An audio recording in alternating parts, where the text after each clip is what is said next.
রমাদান মাসের জন্য সালফে সালিহিনগণ 1 নম্বর পয়েন্ট হচ্ছে আল্লাহ তাআলার কাছে দোয়া করতেন যাতে রমাদান মাসে পৌঁছতে পারেন, উপনীত হতে পারেন।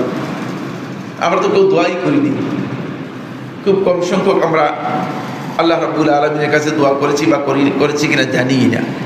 মুআল্লা ইবনুল ফদল রাহিমাহুল্লাহ তাআলা বলেন, কানা ইয়াদউনা আল্লাহ 6 আশহুর আন ইউবাল্লিগাহুম রমাদান।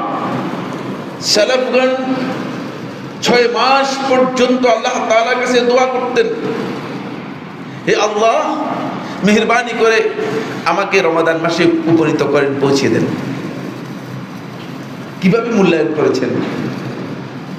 ইয়াহইয়া ইবনে আবি কাসীর রাহমাতুল্লাহ আলাইহি বলেন, সালফে সালিহিনগণ রমাদান মাস আসার আগে 6 মাস পর্যন্ত রমাদান মাসে পৌঁছার জন্য, রমাদান মাসে ভালো কাজ করার জন্য আল্লাহ তাআলার কাছে দোয়া করতেন।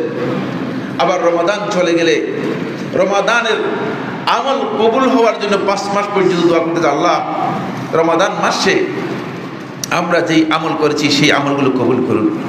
ইয়াহইয়া ইবনে আবি কাসীর রাহমাতুল্লাহ আলাইহি বলেন, ফলে সালফে সালিহিনগণ বেশিরভাগ সময় এই দোয়া করতেন, আল্লাহুম্মা বারিক লানা ফি রজব ওয়া শাবান ওয়া বাল্লিগনা রমাদান। হে আল্লাহ, আপনি রজব এবং শাবান মাসে আমাদেরকে বরকত দান করুন এবং রমাদান মাসে আমাদেরকে পৌঁছিয়ে দিন। এই দোয়াটি সালাফদের কাছ থেকে প্রমাণিত একটি দোয়া।